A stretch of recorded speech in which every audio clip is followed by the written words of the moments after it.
Apito Geraldson Mudogbe. Ogbenou Apito Clavelson. Ahomito. Fonюele. Isobedo. Joniso. Enyo sibale kemi on emi abeto rutol abeto jinoto ne amila gbabio so gbabe gbebe kosira be susu de alo wona mi le fasi be mi ato de mi le gengbe mi. Enyo mi dakpe mi dogbe ne to jinoto egbele yin kosira chuchugbon le pays ke mi diame. E ngbalo mi bazon le aji kosira bazon le ke mi mana nu pakpala kudo mi anono sokuro nyako le jore ya me onti nyawe gbe asibale ke be na nenea mi jibe mi ado pegbene to jinoto kekem ado apeno wa me bonono le pekemi to ngbe abayi bale je ya me mi jibe mi abio jogboyon na mi siame ale ko gbe one poa feve to yin la mesin po yin no gbe le sesen le poa boto patalava alo sesen le la me sesen le pota me le susume le gbongbon me e mi ona be santé parfaite ne yo kekengbe swasio poa e won apoto chan e la pledo ba mi bi ofafa ne homeo pata nyawe mi do apati pova yo treve muso muno agbe muso do ya ba ivo fifia nke tro le mi anti o fait donc so hunale a e pobele hunle aya kele pour 2019 fait pour aller pour 2020 meya e mi la bi mi ono sebe nke tro koma minya pobe jime e to troale do gemeke amesha me do akonta sibale kemi gbonbe ni so ne kodo koya e sondo ko la nye bazon les zonba tinya le peame me ro pona be yen gbo le kele peame a dosene doko wa le kebi so mi ona redia ejejia ni hunu ba do fo po mi won le mi dosere mi adokwe so ko ra gbe zon li kemi la zon le pays me anti fanya gan kele mi ajire togoa le pays kemi dia me ya ko kemi adanyi so le witri fe gwa me le du proto chanchambe akwanyi akotohere lo chuchugbon ya yola dade agbaba dave ejeja deka akoto tete deka pomiona fifi amila ide agbaba ike e mi ga po chambe amon sugbo fu le yakwa me o mu sugbo re kipo e akwabe ason le sonson bi jajira ro yan me mu le kore ki o inu ku yo le nu enti patapata sigbese o menoto se o pe menoto gan o corona be ku constitutionnel ko la po akwaba kontalo ebe jijije ku maje nyu egbo ya on po sogbe o e won le ni ede kengbe ku yo gbale patapata nko fichier électoral e ameko le yakwa mabe on po fichier on po ale ki anyi kon ko me tu me vion adare ke bako e jimile akigba ba ve me pote le ni apeto agbo be chanchan isome pata mi se blan agbe e monseigneur Pojuro de nous le ndi do ka gare mi aminya wo le sonson lere be wa pata le ko le do a popu wa chame de kane ba ya de ke ba kwa me e agbe o meji asibaje ameke meji signore ni mi sa va gbogbo de eni do no to do gba to po eni se o pe mi no labe amigan po ya de ma be game ami wa o chen egbageli enyo to didi khame swinti enya mekedia mujioa bi pon fuso ale réseaux sociaux di soit jogbonyo to nyamuhwe le ape asim kankame les télévisions mi bi enyo long dojisi be yemko yenti muko gameke no enu jivaya yenwe yoro jagodo togo to sugbo ede kuku ni dua be oni soke yemnya mejojo wanri nyawe nya jimenea ni ai matenyo fanu ko be gbron de gbe de nya o so amero america de kala ya kodape ele ntobe jimea ela kwa mekeje sokoro bi ko be de janti e be la dakona veve toani fafani ba ngba koranyi gbakeo mingba lodu so den ya fiafio ko lo mi ma ko be mi ke be na wa veve to ele veve re won lo yin vegun egba yin be na le ke o gbe dero ropo wa gbona mi tutututu e me ni kolo chaka re ngba numero le bi ope bi jogbona ni ami chamero ape Delta Santé Mia DD Radio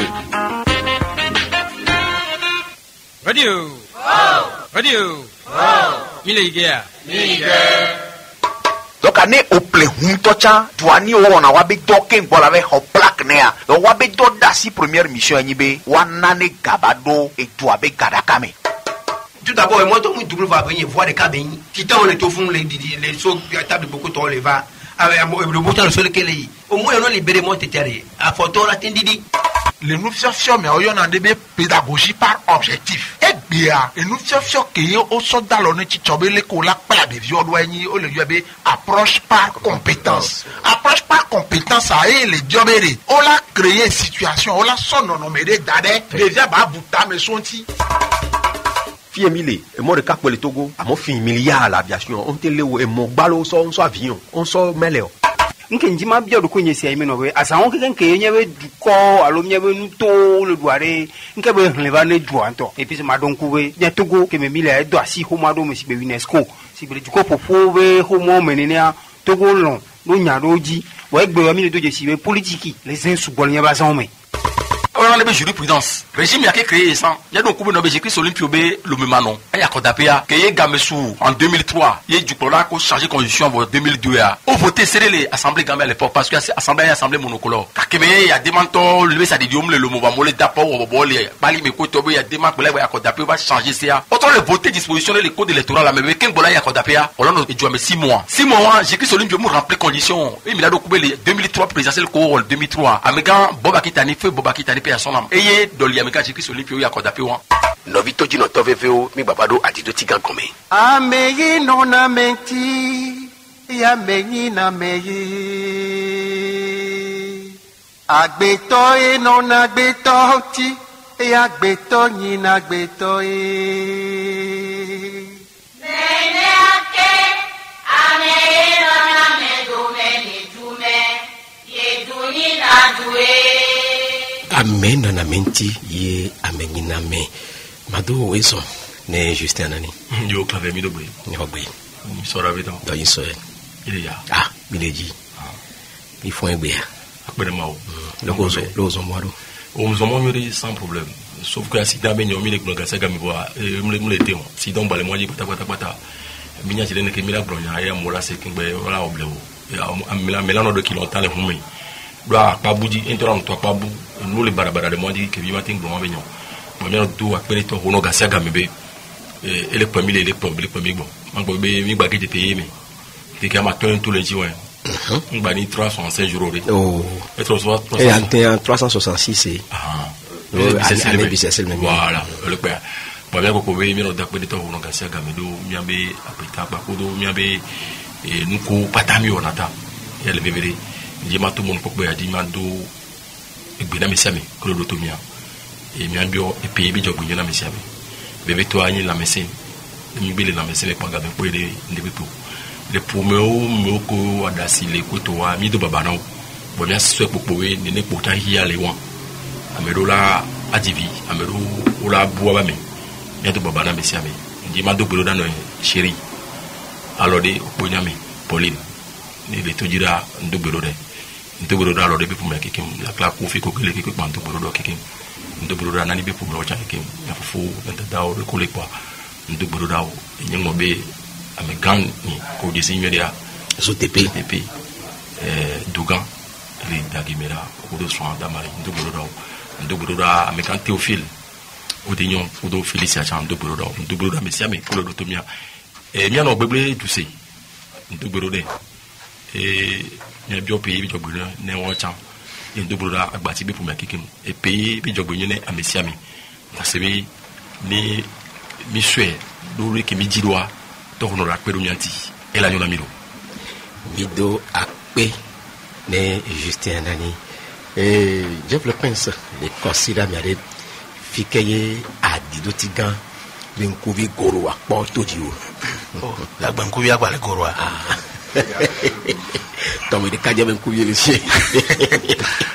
Bon, on peut ver agbo de calle le blanc complément. On tombe là. Pe ale hen agbo wa. Ka so kaka pe abe gomme je ba do gbe tout blanc me podo le no. E ko anu tutu banque en pa wa. De na po. Nya yo gbe. On to be anya arbitra, anya supporter, anya assistance les gars. Claver ne nkuvinye pa filia mano zebe togome be kwame opono liakwa préfecture godo liakwa lia et c'est bébé togome le funwa mi le gblɔ dumekɔkɔ be nyawa kɔn mea ele don povile bɔn to bɔbɔ nyinyi gã ɖe mea ma kpe wa be CDQ nyanya ne CDQ le wasi o wa be président alo wa be CDQ be président kele kɔn mea ba te a kpe dumeviwo ne wa to ne wa adzra ekɔ me do ele veve de ekɔ me ƒo ɖivi de wa be gbadzadzi le afi ɖe tsã le funu ke mia gblɔ be nyi godope na wo kpetɔ wa no kpɔ funu vivi ave xɔ funu kekem wa funu wo kɔ na nyo ɖe sa bɔn ame ko le kɔn ame wo le to dzia ma de kuku nɔ le ga le funu tsã kudo CDQ a wa dzagba ne wa dzra funu aɖewo wɔ kpa ntrɔ sɔ le yina ya be maire bubutɔ ku conseil municipal be kɔsi ɖe ame wo ne sɔn kuvi kpɔ funu ne wa te awɔ rappel à l'ordre na ame ko le kɔ ame le funu alo président CDQ kudo gawa ne wa te dzra ekɔ ame do nyuie de lo eke kpoe kpɔ la agblɔ gbea ewɔn alo. Akpe ne Jeff le Prince nyama ye dzi gbakudo to podo nya Gérard Wilson na gblɔ be kɔsida de agbea ebe kɔsida be susu de be nya ke be gblɔ etɔ asi azãɖuɖu be nya do mi le gogo ekpea be wunu ebe nyina gapopo na dukɔmeviwo de kpekpe ne waɖu azã mi ɖuna Christmas bazã kengbe ye zodrangbe bazã tsã mi ɖunɛ le nusɔ kena mi dzena epe yeye me ba ewɔ yɔyɔ ne dumeviwo be ame sia ame ne nɔ zɔ ne miagbenu le afɔku ŋuti wa ewɔna be nyatiwo ƒoto kaka dze dumeme gãwo dzia ŋɖo tome ne dumeviwo yo amewo to ne be nyisɔ le lomea no kpɔ aɖe ke amewo ɖo azã kɔ ɖea wòla be yɔ galamewo si ɖeke le du ya mea amewo ɖo azã ɖuɖu ɖeke le du ya mea nyina kpɔkpɔ vɔ anike to se me afɔku to se me so peke mi dongbea be nkeke kpɔtɛkpɔtɛ agbe 31 décembre kele nyi zodrangbe ba zã sɔva na egbe kɔsida pe kemi mi dia be nkeke atɔn lome be nyakpɔ dagbɔn do ko nya ye wa afɔku ko we dzɔ ehun fɔku emɔ ko etɔ be nu ko dzɔ le lomea esugbɔ le nkeke ama tɔmea nyagbɔn be agbetɔwo enyiku le afɔku be enyame agbetɔwo enyiku le afɔku be nyame le agbetɔwo enyi keku amea eni ya be so eni ya be zã dome 31 décembre zã dome nusɔ le ke 1er janvier agbetɔwo ɖeka eku le keke ɖeka me kpoa agbetɔwo ɖeka eku yewo le do dzesi agbetɔ ekatakpotsiwo ene wɔwoe dze afɔku 74 wɔwoe dze afɔku nkeke ama tɔn me kpoa agbetɔwo enyi la do kua ezã ɖeka mea agbetɔwo ɖeka la kua do mi do azã mi kpɔ dzidzɔ ya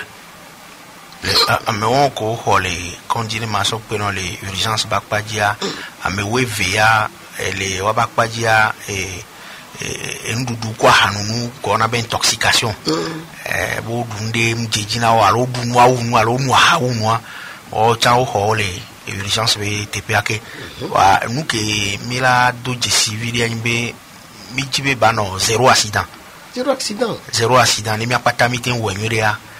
vɔ mi kpɔ mia nɔvi ɖewo be mɔko le ko rɔf no gbete nuvi ɖe vɔ kɔa atso hu ɖe be ŋkɔ awɔe ɖo ɖe kutɔ wa dɔkita gã trɔ le na mi le nya be epeke va yia le gaƒoƒo wa wòle be wame kekeke wa ele nɔ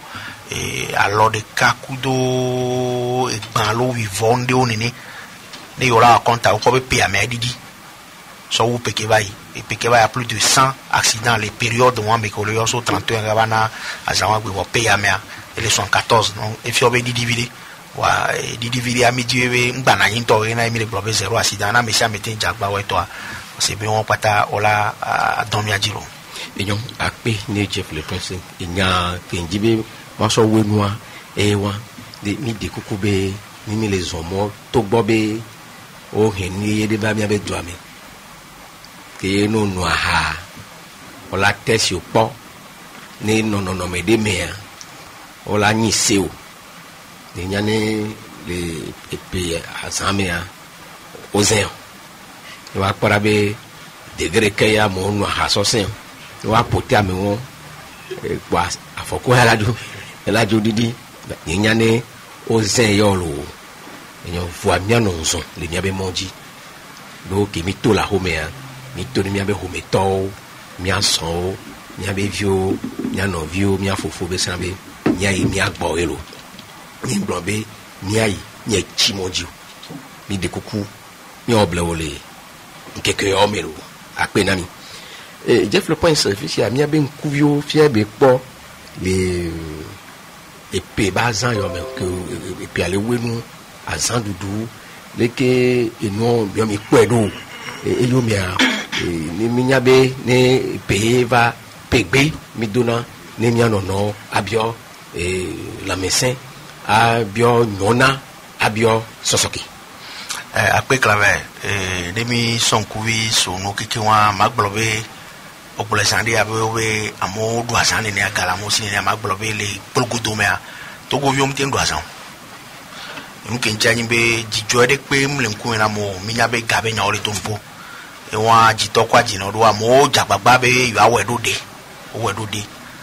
ambe ko si be le chan ko la du ya o du to me wa nu ke nyona le to go nyi be ne no agbale seun cha bona be atala wedo de wa mi pa mo we no son kuvi polo me be do ame mo gangan oji ke ne penu bazan yo vale ke ye hunya lo asito trova na funu ti ape ameno to funu keke wa defi obole do asan ibi o se be nkele jo e wa nu sato chan amola do agban o ma do agban wa amole vont amedo no se ala be akole mi aji 2020 ye la ba plaque ba le be la ba no do donc amo so vont de ntole la mena mo kwa mo mtin do asan vo ato vo na wa ame kola do asan ya odui nu kenya point be no do if you do ame pe amea do ko ona be caliente o le colombe de la paix o wele funu pepepe wa o gba wele commune ye ko le lo be nu to ame fifia no ya ko be gbagba me 2 lions o ne be nu ale funu nu ke don point be ko o déviation na moi et don pona du me vio subo wa mia de kuku no be ne no la gba va pe ko gba na me a o ne jagba si to la déviation wa we me de be gba don pona du me vio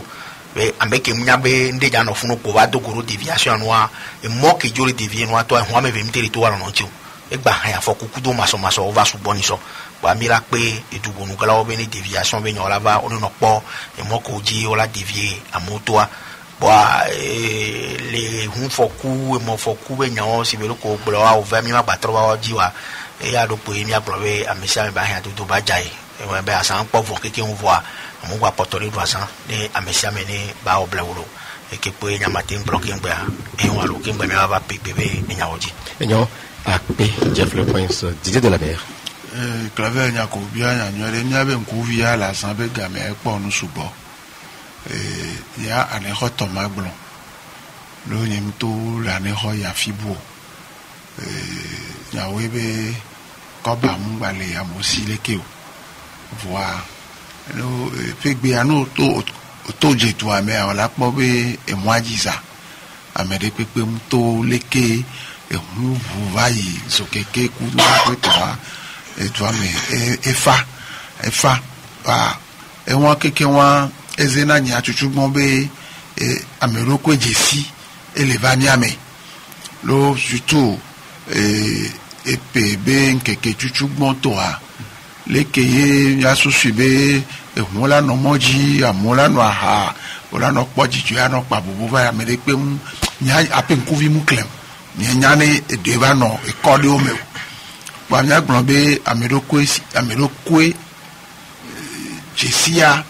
eleva be mun be no be pe va vopo a nya wo tovona nkemi ona sound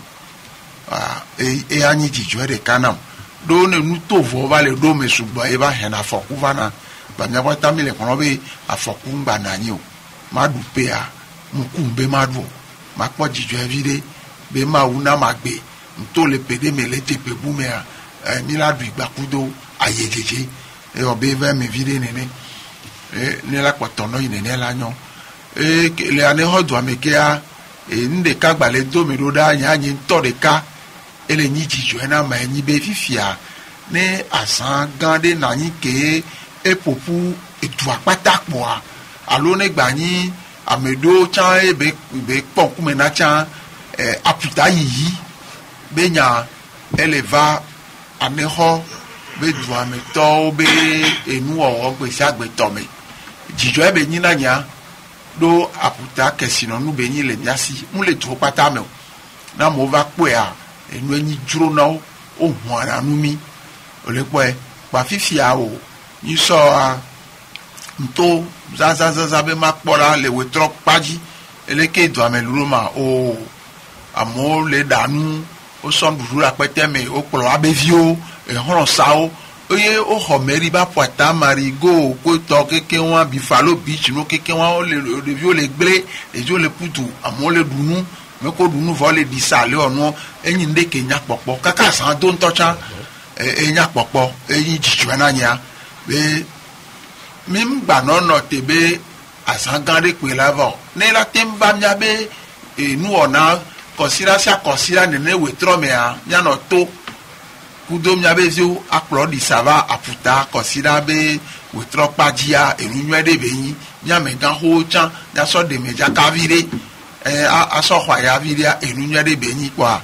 mjibe ma ade kafu ya na ameke o keke npora be vi o to me gan ho ameko pon wa so to ko to keke wa nwede be yin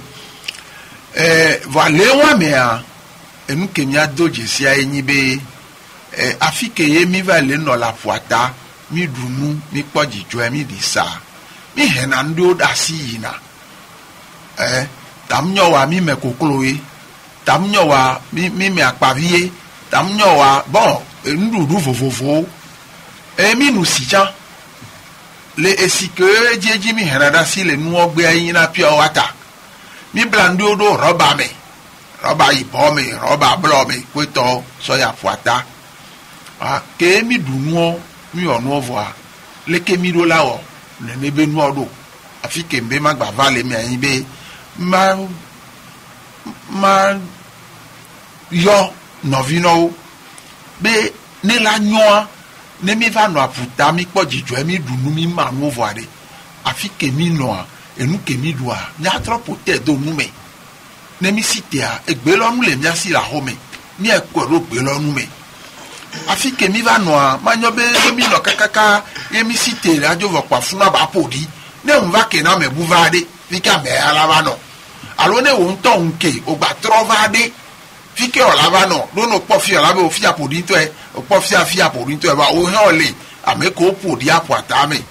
wambe ma yo no vino be nyaso do edowo wo me ba madomi be ne mi va no afide la puta mi dunuade mi nusiade pia wata ke mi ovwa o roba nya puta do repete me e sachet roba comme mi bla ponodo mi bla e la memedo no ko ton wade nya puta do repete me ole ko e pu ko mi doa mi gba du ko raputa kwa me munyo do amede lava so afogba lava no ya lava to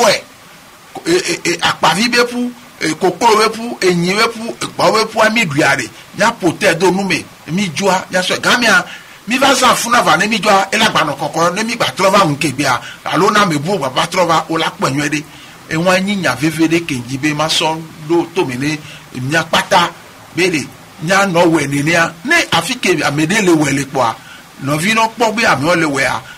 o chola we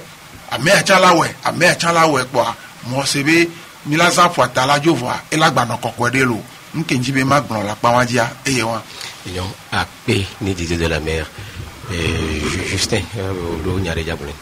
o nke magbon zada bi le bon e pe nya if je va trop monter mi ko poso si chambe nyare si mi ko do kita o bebe no nyere benyu le do ame si chanto be agba ndranto ya so siga ke kuto ke amoyona wa pedia mi va do reciber fiosero mento genre de amo o do leader fiosero be je no be koro fno be le yue pare que no e mi amelo mi de mi buta be de swenti quel ni chinchan asizo tu ni le vivi je on a boté un tuyau voilà et on a bouteille à tout prendre bien demi et on a plongé au bon azizo tout azizo dès que benoît qui te propose tu veux et nous barabeni nous yone a peu coucou nous la quoi me dit au bout mais nous le cigare à dofito on a bien mais et dossier tuberculose que ton dit dans la mébo qui va nous le qui coup nous et banya rovi bon autre le bombé si c'est banya dans son où au le degré qui benoît là bon il y a étrange il mode qu'il y a so review pour les deux goku to quoi on la tué que n'ira ma et nam le bon que bien il y a les fiosio mais on sont les daros fiosio et qu'on dit je ne pas le noir avant nous le dit bah et jouer au Sénégal là au décès tout le que bien job on m'a pas ça y comment on m'a la sucre avant na edo bobe le wiyo et puis comme il est bien et somme que no bébé joasi ne so review ko oni et somme ne joie ojo ba passage chambre no surtout le pays avec benu ya ya monde beni ke banira wa bi dogo de video musi ko to wa o to sigara lo me o yo no le bara ke banira wa obe kafa no po e de korma aditama lo gela si wo le na me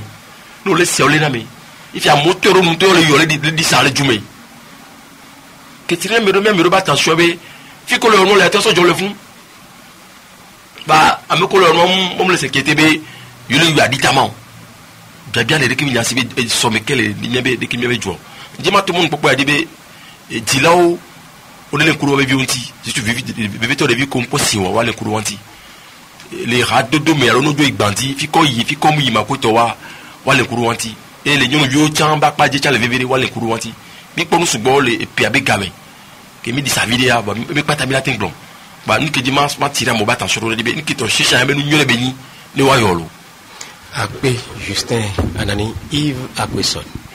Si bari ke mi nyene ne ke kanya le nya o pata me an. Kosira ke mi je mi agon be azan be game an po bo be petonu huno pata ke won bo wa be hunvio sodo wa be pa me. Eye brekude huno kekem. Amonya be wele be wa afoku bana afoku jena moji o pote wa be hunvio pata dere so kaka ganeme. Et le player kaka mk o pon kume kokone hiya me ke gbeda sia mo yawo me e twa moji wala be wa me Africa to asusu pole wasi yo vo be peko he ba mi hwewa mi so le da pe do peji aro mi so le kanadiri afoku ko le me wa e nu sa sabe game be nyina nde mi le site no nti o wala be wa Yesu oji Yesu la firio wala be wa Saint Sylvestre alondo le yo ni ko ha me wa kwa mi le we ke mi le wa ayijejeru anyi enti miato gbogbo e wala be wa po o pote wa modu home nke po amere pe etangbo amere o adomendo amere o ape wa no wa be joji gbese agbero Yves Akpeson ape o clave je sais Blegoudé Charles Blegoudé Côte d'Ivoire to ayalo Blekoundé Blekoundé anya jo se Blegoudé goro vodou goro vodou ayo yi Blekoundé Charles Blegoudé Blegoudé ya jo se ari o ko be je sais avec Banyare fifia mi aso nya do mi blogare me di kokole moaji le blovenare eduke meye ahasape ku church o vale suboa kafla do ngbana na de kaje kutuboje o so ro pa mo tite agbese agbe apetera lo me o le broma unya merebe no Nigeria o le tira mate gbopo eja do church merebe no afile gbo ba gbopo eja be Yesu to na ebeleke itrozu pastor ba enu anana be susu kemila de mi ocha mi awo invention alo mi ade muye to sibele ke chinois avio o le gomeje sukulu o le wo wechi ko mi le plelasi mi bija maton ko to ware ocha Africa bi wa nunya wa kele mi ocha mi asimila tin we wa ne mi abe du protom tin si jodondo ji o egbe amom le dan lo wa be ho parce que church o le pa o pata gome yo munya na benare de poka e ve kufa yo ro la no teke ngbo ga wa me o we santana ba o le to afo santana ji wala be armée de midi le ba posa ga e wala be armée de minuit yem titera me le pencho wa mi awo no abe amesia me ba voler toi me il y a non solo me dia fiose ko le lo me bara ou 3000 ba voix e ko te hlan we wa mero le waba home on to do bar vitu ki claim re da home ke ya mo so na pete ba jina ha ina kwito o la va pobe ahanunu siga yo kwito wa enu agbare trova ke ni eduke menu le no a e wa so me din ba na duasi o de ka ye kutugbeje wa do po we wa pana be abe yo ya o ya be gble na yo bo e wa so na o do ko so na hakudo atita ba be yo mama to no wi no be mo enyi mo mi to ne obe do problem yo be no amu be so régler problème ani nkume kona wa problème autre le problème o mdo ahaya ena ngolo be problème pour quelques minutes boni nkume kona pa problème ya ko to le no te bo donc among ba so na be ni o do problème de yo ja de susu dangbe wa yo sigare ka de susu wa wa le kia je pa ko yin mo keke ba mia de kukuwe mia buta men tonton mia onu tonton ela nyo so ube enu ko mi so mia do ko so le tolo wa to vone wa no de moi mi bio pegbe amenkuta de o ko ele mi abe nu to me ne pegbe kire wa si o to la so do da du mi bio wa mi do goku do mi abe si ope me no to ko le mi aba paji to gbo woni to go be si ope me no to wa me ko le lak ba mo no ke we amo alo nu to vive on me vio da kono yo le wa be o le wa be te pele si ope amea mi te gogo mi honya wa si pa mi ase ahono ayele esta gabiam be pegbe ke be do na de vio tutuba ke ngbe ba do pegbe na du kwa pata mi atrola mi ame moji no tabo ni mi ase ma blona e vinho keke e também se constitution électorale a mi be joyeux Noël now beri ke mi blone joyeux Noël now e kato ko la oli e pege mi le jaji amia ni ila ni be wa wodo supoli sukuru wa plan do wa we la wo la tu isobe togwa wa we la tu nka mle bio na mesenao e ma ubasi ni batu waji maga yijira dogbina mi abi préfet bukuto nyambi meo nyambi ifio nyambi ahwagao bi mau basi sese ni bano waji ipi kimi mirajia ni inu yo vanami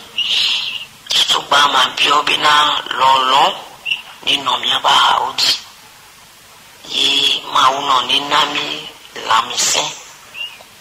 kimi atemso no peami kakane ipia nyabakbo iki la trovalo maglombena kimi ba assemblea inu ganga o ki omi wa tutu banto eni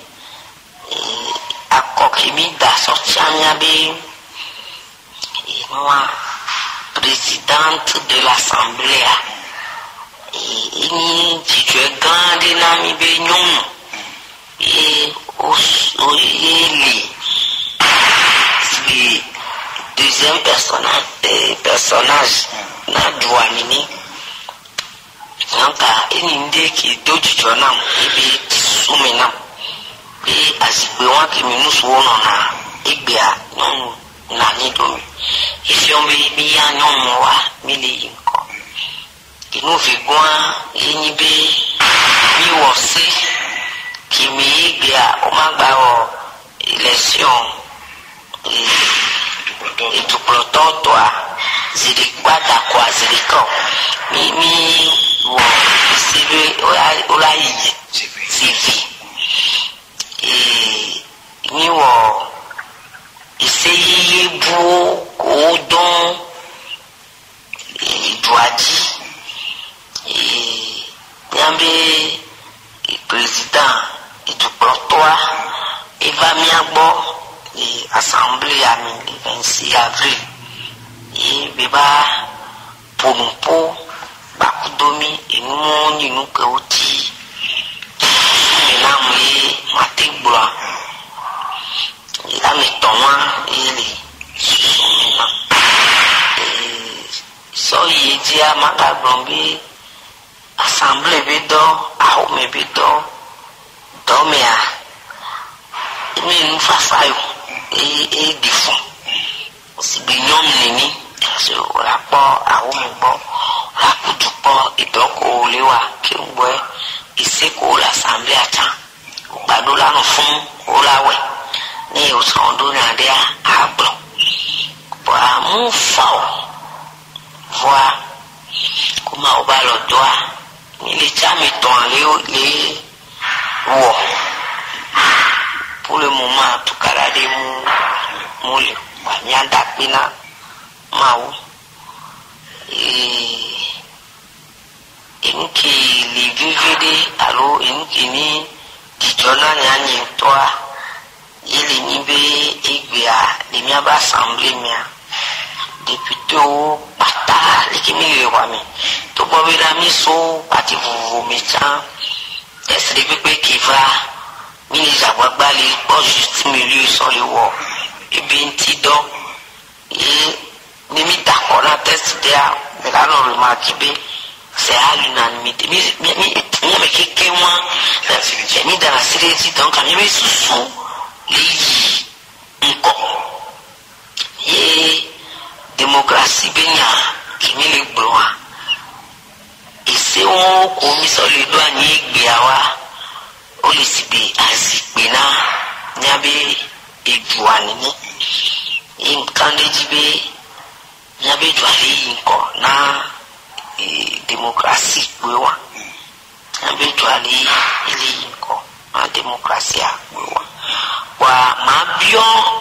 la mese na mia to nyabe president tutuba na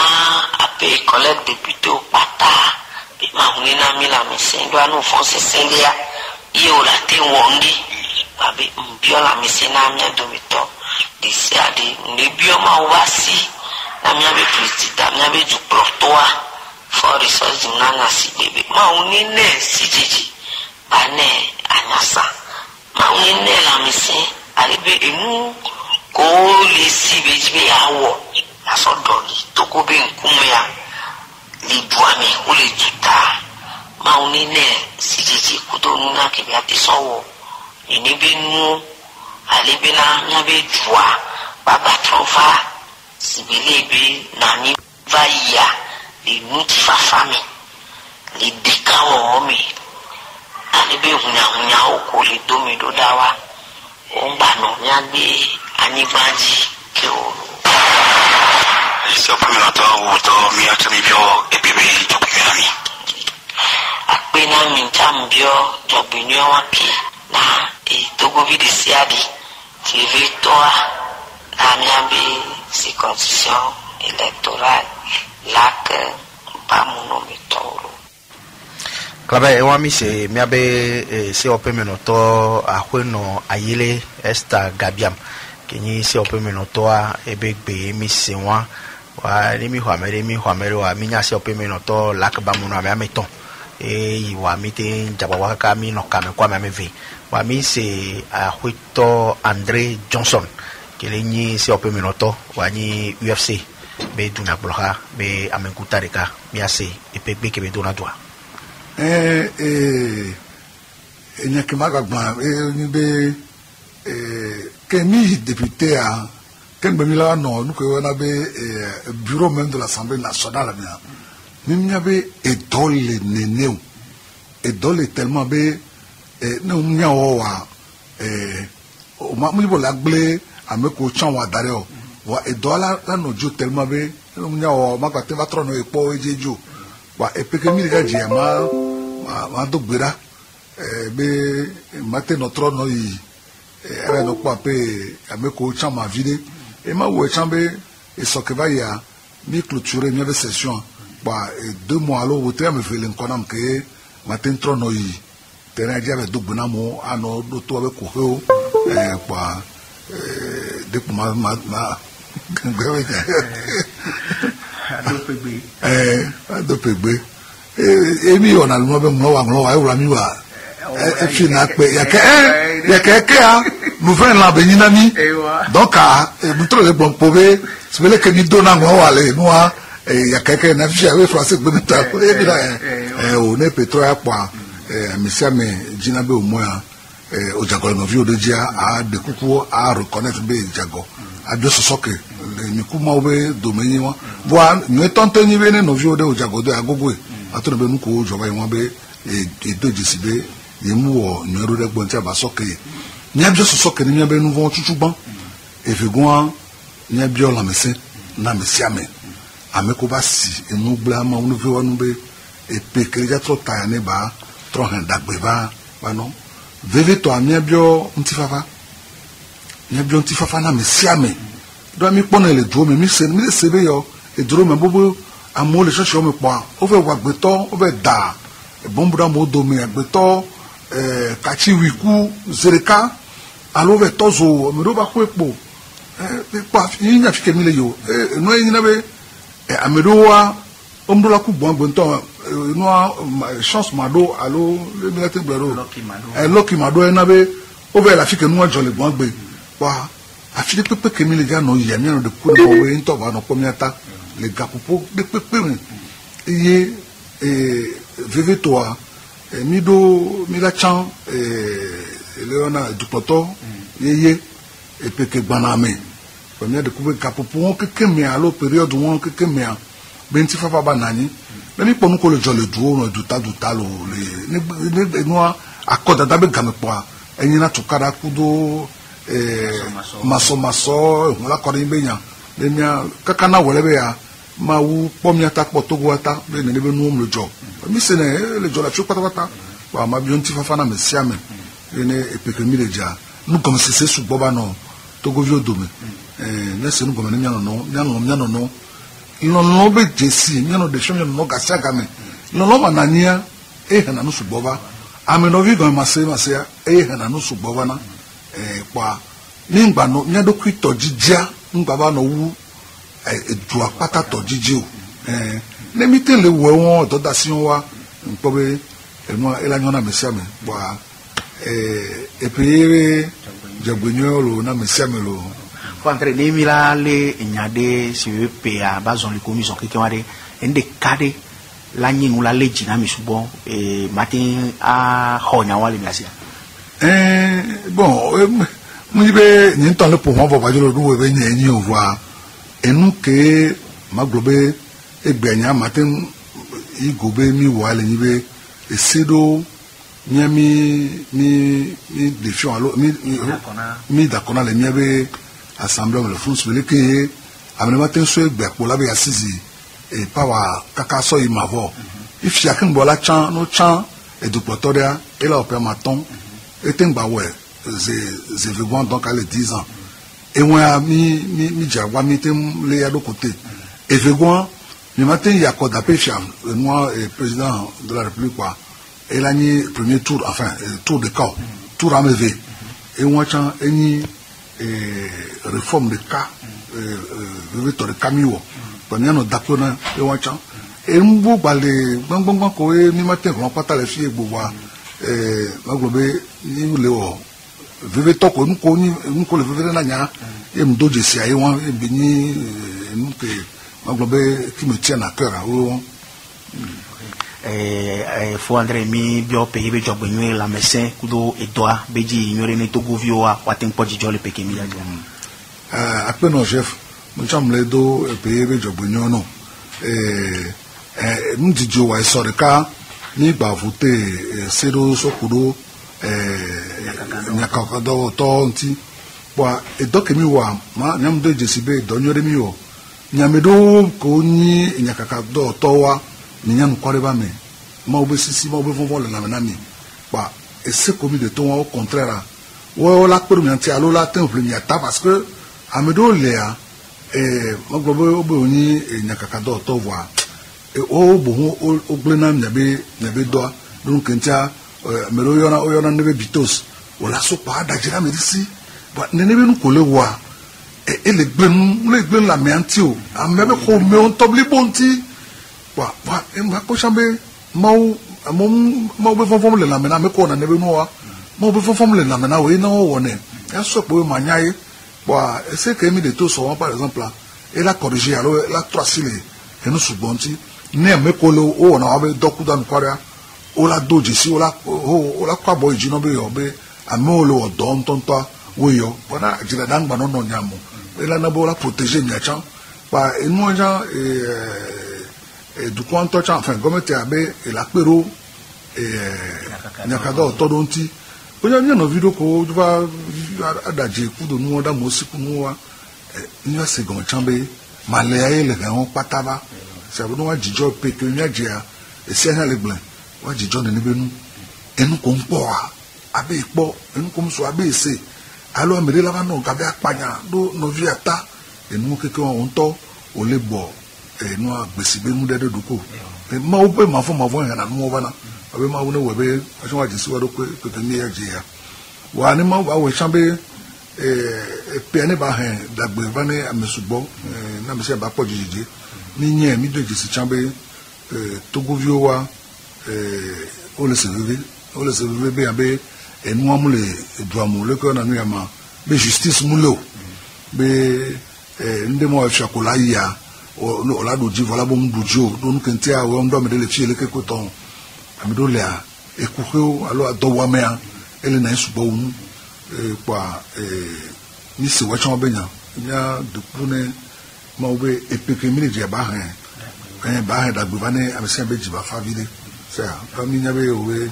ame sugbɔ le a edzi mu le dzɔ wo kwa ma wo ne ba ve mia kpata mia nu do mia me ko le se o pe do o me alo government me ja ko me ko bodo responsabilité ko ye mia glo be to ko be koklo be parti vide la lo mena mia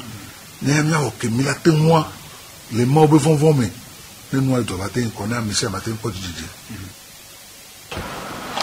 aklave mia blobe mia be se o pe menoto ahoto André Johnson ebe egbe mi se ba ikulo pegbe kebe dododa dukwa pata ameko pata le toji jamia pegbe kebe tin dododa moa eye mi se walo et donc chef le prince a pe mi se pegbe ya potono pegbe be nyaji ame pepe le kaku vedo le nya gbo le fi onyo ohin pegbe be nyanga ngwe nyatire le wasi Jeff wado makore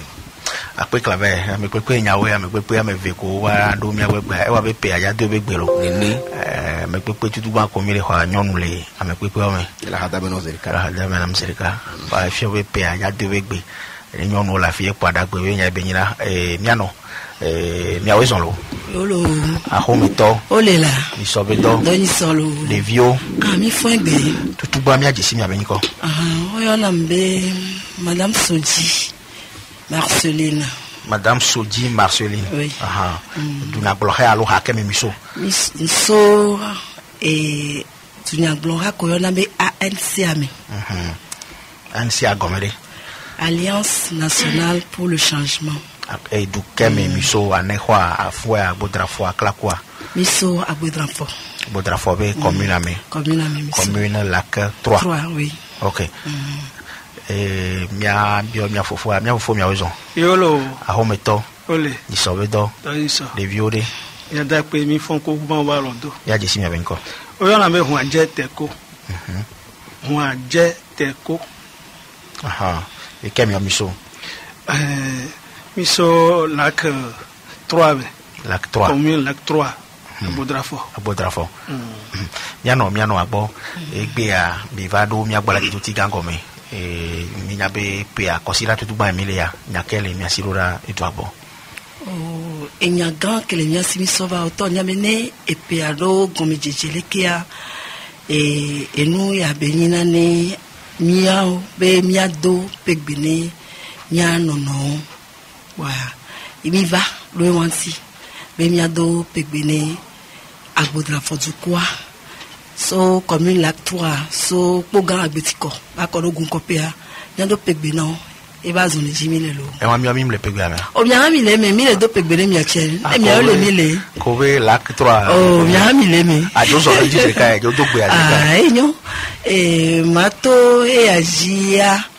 maso nyabe pegbe sona ṣùgbọ́n am le do na radio Delta Santé to parce que ne wa to dans les mers mi ma te no fi egbe la no pompo alo mi amola no se mi ame kole TPO sia TPO wa mada pe na mi jeko be eto keji milia ma oni na mi la mi sen le mi ayeji do ela ulekia ela keke studio ela keke ulekia ye be la u galekia lo ape ye so yeji a mi so mi abe mère Boubouton monsieur Claude Mikem Kouete be gbedonami so va le nami bakudo agbodrafo dukwa commune lac 3 dukwa kekekeke be wa dogbe nawe wa dopegbe nawe wa biola mesenawe be wa no sisene mesia me no sisene amesia me be do odua ni potono eji ma uneji rado eji nelu ape na mi ape mi ayi amega honje teko oui yo ape ma to mon ko poyaji la to ju so jia mi ato ke do station RTDS do fia mi ato wa bubu jesine kafu jene konku me jene an hodwa radio ya mule alors radio télévision d'état santé ya mule fio wa bon ni nya le kemila no do le la ka me kekewu wa mi ado apene maunene nse maunene kan ibe tas ne chai ngba wale so nto chan wa kafla abere ne gba ro le so wuleke personnel que on a dans les filles ni le do la médecin bio la médecin na mesia wa be jijio ke genoa peto nyambe genoa so situ so dareji maje bavare ye mon chamon ke amesia me la to la po asi la hayi ngwa mawo ne ve mi ke mianu ne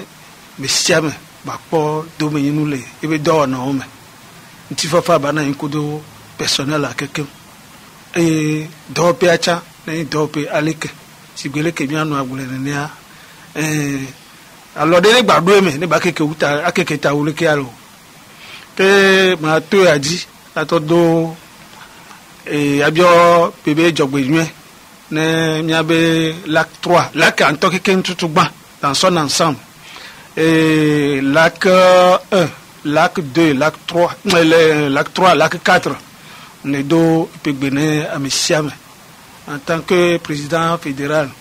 lac 3 ne do pegbene miato poto keken ANC be dimedio keken même temps de vie que le pour demain gola dira watoso ANC chami le do e penyue ne be baba amesiame ba no la meseme hacha mi le bio be la meseme no hasi sigbele ke be gbele akwa ne gba yeji wuleke alebe nkele nkoni mia ne mia tenkere ntiro akpe mia no mia gbosrika mi nya be tofona pegbe dudua ainsi adunya bloha benyi wuletri alo considero komire hala ya mila ya comme nyade le miasi le haba kpaji ja sodura dukon tutugba ko soroda mi joji dami mi la to mon ko ya jizirika bo on poson de perora mi joji na moro nyasi ko le to anyanyere ma ube si tu le va ami kwa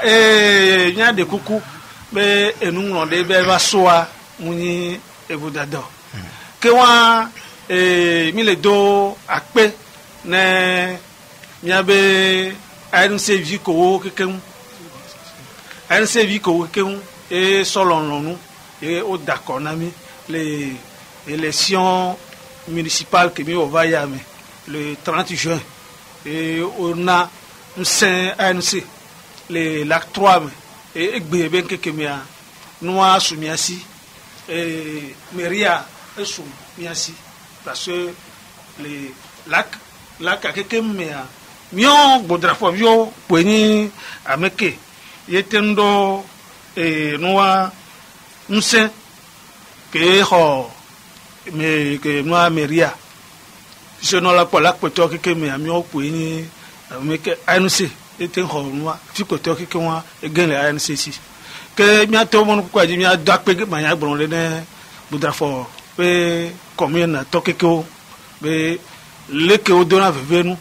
leke hale la meno leke kutri kukule la meno wa mi gba poto le pe o le azon leke o le nko na mi e gba na o me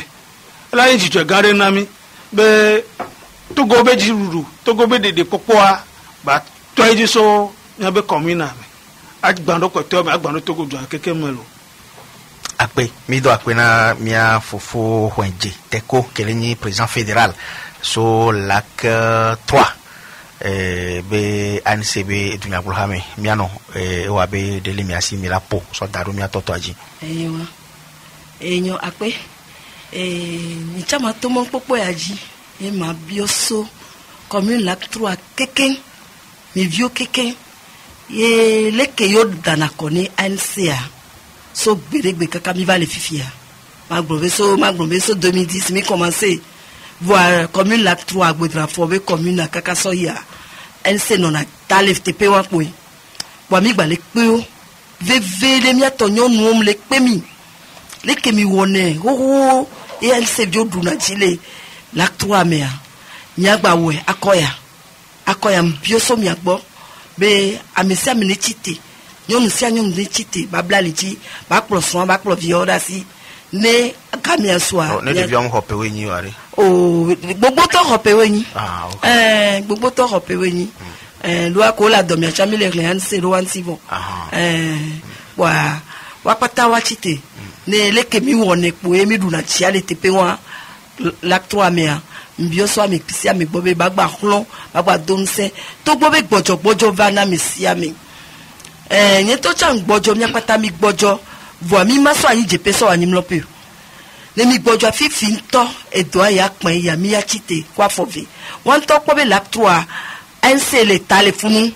yintia onena be NC beta no le lac 3 bagba yeji unene lo akpe jef akpe na miano soji Marceline era nglobe pe aya debe egbe ne nyonu gbe va ona tutubo amele pe amekwa anya be dagbe be nyae kwa mi se mi abenya ko mi so do da mi abe ha me vio kikem to wa mi poto campagne jo wa pe gbe mi le do mi ho era mi le ya wa e wa be mi atonya de le mi asi be la poso daro nya me ve aji ke la nyigbe do menya ne nyala na nya abe azoli ke wele nkone mia im kele vivere na mi le fifi be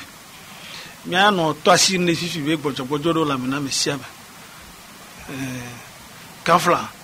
nous avons collé les blancs, Gouda Bokate. Dès que vivia et donna si priva. A nous c'est ha béni. Il me semble que je suis le Togofier. Et un tia. Torono coupe les aginami. Et un tia me semble nécessité. Wadukome. Parce que mi baby Bojoa. Que wa mi so nyare ko do awba ne me ko yin funtone dua ne mi bi gojo mi so mi nyare ko so do awba mi su kuluvi gbedegbe toke ya mo nya mi ngbale bo wonu le gbe me 21e siècle ya bi ngbale bo wonu ya ntia mi sha me ne nyon le do ko mi même ton ne gba yin epo wele poro tare mi la fi de cha mi sha me ne fon le do ko mi ba nyon na me le ji changement nya wo mere le ji toto le du amenya o nya o na dole wa mere nya o ifia poto nya gban le kone e school do ma o nya gban poto le kone ya me sia me ne cité ne nyon le do ko mi ba nya nyere be nkoye azon le ale ba donku ye do ko e ye ne ga me sun to cha ne donku ke be ja wole ne do izoro ame ne nya ke be ja o ne nya ke be le o tututu me ko o zona za mi le gbon o be nyon wa me ke o nya nyere be oh du ya yo le ji changement na oni do décider ne ba mo ni gamia so wa donc ki waja ke le ni ANC ke me sha me nya le du fi parce que ne mu be e gabe nya yo wa so ga plan le ngom wa nya be parti ga ke dominer Togo doa ami de ko ke mi podo campagne be gamo wa bia so e bode ke ni we eduwe gbedodo be nyanchi mi ba do adakpe chan be nyanchi mi podo campagne be gamo mi ba ajagole mi be do abe se oji wa mi ahwe na mi le kwa nke mi latin le mi abe nyawo me be mi le do pegbe mi le bi odagbe na Togo vio pata e to fo ne wa mi ji la do akpe si bele ke ye ANC be ha me vio amo te so kakaro dinami e me maire ke le lac 3 benu to amea elenyi ANC be ha me via ojibe yo la de ba pe yem don ko ejo le brobe amengolo be nde ba so a mu agoyo wa mo se be to jino to wa o ho na mi ni po ami ocha mi ba pajia mi le do pebe jogbenyu na mi le biola me se na mi be mi abe asimu do ku mi abe do fu ko mi ona to hu no ba yara reji ne pe a ba ni dagbe pe na mi apatalo wa mi bio kosira be jije nyuira mi la dakpe na ahoy no soji Marceline kudo ahoy to hwenje teko ke we bato mi agbegbe a mi le do akpe na o alo mama ahoy no Marceline alo no nyibu to le konu abe nyare la si o ne nyonu o le konu a mi hola nyale wa si o je pa pe ma to ya ji ale ne magbada pe na mi de ta santé e gon be mi bana fi a ho e ona be americani kadio je sim vile le e roya mi vile boa magbato ya jada pe na mi ye magbato nse miato to po be mi poto campagne ju boto vile mi la toji voa ma do e nse dodo na me e ya ki ya vevede mi gbagbojo mi agbon be na de o mi le wecha mi le pota ne gbede o be o enu no na dopo tonji gli no de dopo tonji ya ne nu le ji am gli no e na yin to boko e yin ti a nyabe pe ya me 2020 20 pour mi la polo akpe na mama Marceline mi le dogbe orange we mi agbo clave ba do akumi ale so comme je dia le dakpe na agbodrafo no no we Amazon no mi ni mo agbo mi ago ba agbodrafo no no pata yo keken wa nya de gbe mu ye gbe dogbe agbodrafo no no ojo po be no no kale to yin Amazon no yin wa fún mama yin so wa mama Marceline jale Amazon no omelo Wabi dakwera mi bio kosira je nyu la mi lo yo cha mi bien na mi akpe enyo akpe ne nyabe amepepo apeto honje teko bakudo apeno soji et Marceline ko so apotrafo be ntwame alo commune lac 3 yo va mi agbo le fi wa akpe dodo si bale keye et Jeff le principe nene et bébé toi odo epegbe loda et amesiame les lacs à mes bébés toi à Mokoé les communes lac 3 mais les dos à paix mais wabe baba et Jeff le prince on a be pegbe dodo menya mi wonne mi nyabe bordé les tomegbe o pour nan ko mi bonne au championnat national et kametete beni à football pour pouvoir kametete beni et les BML ni keke weve gwa et olo gododo ya gododo wepe gwa yo le waya imyabe ha alo e hakele lak be flamele fi kona be bowole soa e ja ho asko so kara ebe le wetro gaton bakpaji les oula be kan be afobol popea Jeff clave sibele ko blane ne a hosibe ne ne aje be pe mi aglobe ni sovaya ke ye gbole su be e hatoa edu me ko bomi ni so mi saragbo 00 mi saragbo edu waji won le mo be la mi po 00 a ke mi o mi to ya e fi obe mi du waji lode mi ma point avoir mi du waji lode kwa nsendo do wan gbale van la mena gbole su be supporter o ku ameke we le gbole su egbe kudo ball po vio kekem e so mi no ka me kudo aba bo blatoa e mi kase nkudo ya e bo yo le gbe soso kaka so ke ba ya yo le gbe soso be gbebe ball popo e la ni dagbe ke ni be ball tutu gban yo le ja po le pe ke mi le je acha e la ni jijo ya lo cadeau ke yo le ja te ona gendu apata alo préfecture de la kebe ay un poto ke ko ba pena lo bolo suntia e la ni ke tohe na amesiame le goya me a le nyako be sona mi ke mi poka mi kase won e le ni be nyare pem le aussi so wo be yo akpe du ko apata ne watin to la gbo susu me nke nyi be asko so kara mu havide be nyo yo be gbedomenono alo gbedomenono ko la de sofio yo la tin no yo ti la poasi pe la jihana yo wa e la tin tutu yo la tin ho e gbebe point me tonke yo le ji ke ni ogbona be point e le fondamental le vvd ke ye no tin duaji ya yo la ho 3 point gbe a wa nyaga ke le yo si pe ni be amoni no gbedomela yo du kwa pata ne to la gbo susu me ne wa tin va a football pour pe ale kanzo la ke maglobe gade me ba ya amobe yo gare na fili yo zona fokwa o va na mi kakaro jibe o be colonel kanzo ulato a hwafia ga alo hwafio agbo alo agba ele to be o be mi la tin ku mo so yi nko vide pa ho se be e won cho fe me nyawo wa mi le do ape no wa be gbadagban o colonel agba ku do be nchi mi o kekem le ko no na mi anchi sécurité be nyawo le fundwa mi le do ape no mi ho se be o to aji be la no kwa mi la pe du kwa me le ga mi agba so a mi apata mi aso gbere fun mi atin jihana mi abe ball povio ni le ake mi no ka me ku do nko no to ko le probolo so egbe anyare ka ko le wo cho si be yo bio la mesena ke to apata ye yo be la mesen ke yo le bio anya be yo pata yo le du le gbe pli me yin be du kwane to gbe ni ba te ba adon se yo be ball povio ne yo pata ya no bodu na ball povio be le nuwa ne gbolo so ba te ndu egbe be match aji po yin enya gan ke ye nkono to cha mi se le wa gbo ga ke mi te mpo ka yo bio se be jajara ro ke o le wo ma e ball fio to cha nyare ka pe po e be gbo be enya gan ke yo la bio so du kwa gbo yin be yo ma gbo nyare pe yo la ka atan le jinko wa yo bioso du kwa gbo be wa be ngbe domino no wa ba pere yo nti wa jiha wa pasi pe na yo wa ela na be enu ko la bioso yo gbo wa ela tin su yo si blibo kwa yo le pe du kwa pata be ba te no ngbe domino yo ne eke ma so do me la ni cadeau de Noël la lo cadeau de nouvelle la ke mi la gba to jino to ni be de ga mi aso o la se le ke be bola le mi abe didipe nous se mo jile gedo amelo akpe e chef le point c'est nya brabe bebe e bol popo alo kamitete wa ndafa ne gbolusu njafa ne asko so karao don kentia ko po bol o keke we de kagwa haveo bolusu bakudo askoa amoko dogo ya ontedu wajio opo para nyagba be bolusu ya to ikaka bafilo ben ntoami bafilo le ntogbam tedu bolusu dio bolusu po para kri nenia ke le akontamea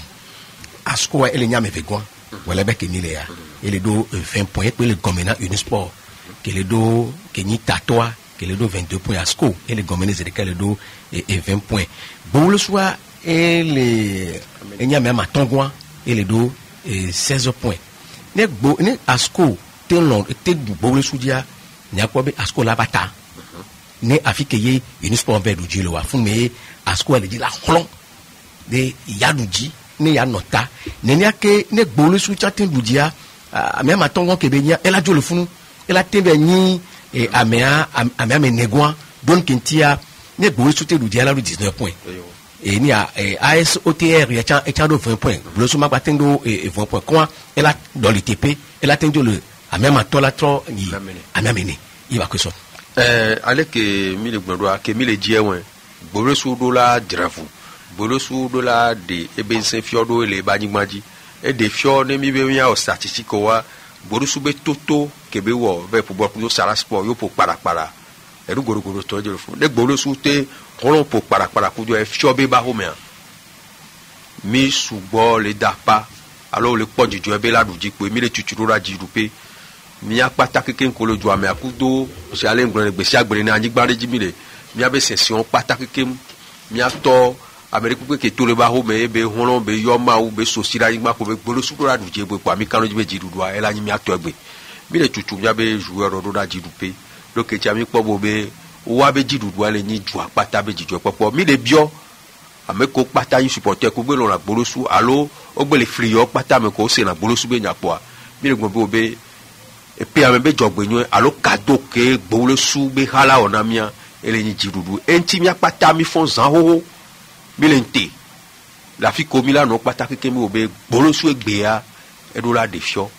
be esogbe ya no nge azone amegrisi guso e amegrisi guso ko le mea Unisport ba fi an pe o e kebe sara sport boa nyago bobe mi be do npe won dodo la ho me amre ba da para ku do e fio bobe on to mu do se ran ke ba fi egbea nse kebe ho so fun wa edola so du asko jegbe eye mi gombe ne toji lekea ngbodo me pomila on na roduji kaka premier ke mi le ja mi la poro mi le dapa mi le dekuku mi le yo mi anovio pataki ke be egbebe jidudwa nenyi mi atoa elani jogbe nyo ke mi la so do pe am elai kado ke gboro so la ona mi ape na we jinko do mi kanu ji be la je be me poro e ape ne Yves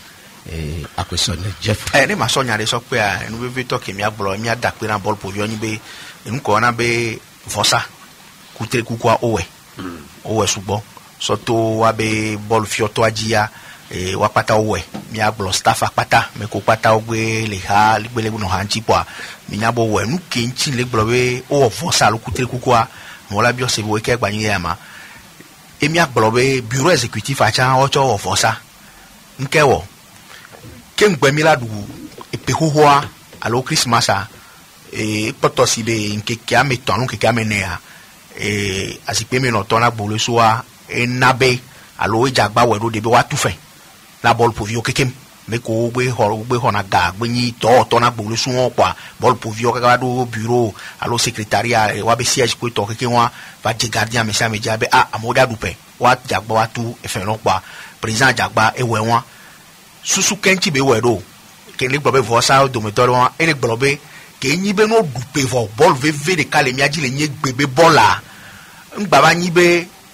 ne yewo ŋutu fɛ kaba amewo wa va dze pe ya me minya be pe ya le ke mi va se na vivi ne ya aɖu asa anu ahavi ɖe ya be wo be esɔ ayi la récupérer nyi sɔ ayi la récupérer ya ewa o pose yewo na nyi wo gblɔ be ne yewo te na ewa be fɛtuwo dze wa si kaba wa te ɖu asa na wa be xometɔ ko wa be viwo le pe xoxo be game le Easter wa te nɔ wa be viwo gbɔ Christmas be game donc ko wɔ wa gake mo ɖu Christmas vɔ kpɔa ele si be o xɔ le wa be xometɔ si ŋgba nyi be ame nyɔnu de la va gblɔ be